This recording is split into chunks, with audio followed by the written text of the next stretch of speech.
Introduce yourself. Lenny McAllister. It's nice to meet you, brother. Nice to meet you as well. Now, what brings you here today? I'm here for the TJ Holmes Don't Sleep, hosted by TJ Holmes, a good friend of mine and a brother that I think is breaking some revolutionary ground that we need to put in place. We need to start having these type of conversations and be very real with each other. So I'm looking forward to it. TJ and I have been doing this for years now on the air, and I'm glad that we're able to bring it to BET as well.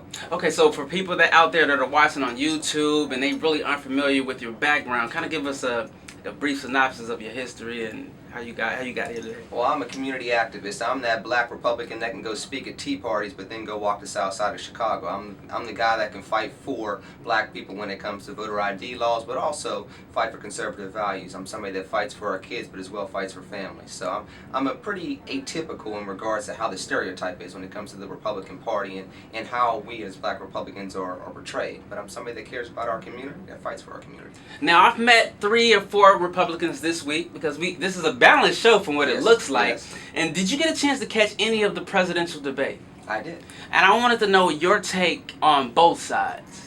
I think that Governor Romney won the debate. I think that President Obama seemed disinterested. I think President Obama was caught off his heels a little bit. And I think that President Obama is going to have to come back and combat some of those facts and figures that Mitt Romney brought up during the debate. I think that Governor Romney is going to have to keep the president back on his heels and keep knocking down the era of invincibility. Everybody thought that President Obama could not possibly lose a debate to Governor Mitt Romney. And Mitt Romney is going to have to show that that wasn't a fluke. If he can go into that second debate and show that it's not a fluke, it really is going to be game on in these swing states. Okay, all right. I'm going to let you save a lot of that for the show, but we want to get to know you. You can tell a lot about a person by the type of music that they listen to. Okay. So I wanted to know, like, what's on your playlist? Like, who are you listening to? Good gracious. This is a little bit of everybody. Now, for the people that know me back in Pittsburgh, I'm just going to not try to hold the truth. Huge Prince fan. Wow. So anything from 1979, actually 78 and 77, all the way through to now, you can find on my iPod. But you can also find Public Enemy. You can also find Lenny Kravitz. You can also find Eminem. You can also find Jay-Z. You can find a little bit of anything. You can find some Beethoven.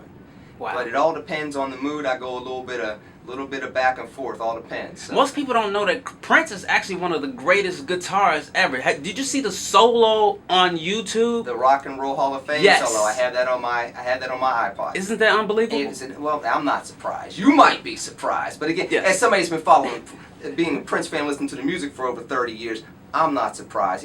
Listen, he's one of the greatest talents to ever walk the face of the earth when it comes to music. So I'm not surprised by anything that guy puts out, and I've been very, very blessed, and as well as millions of people have been blessed to actually enjoy his talents.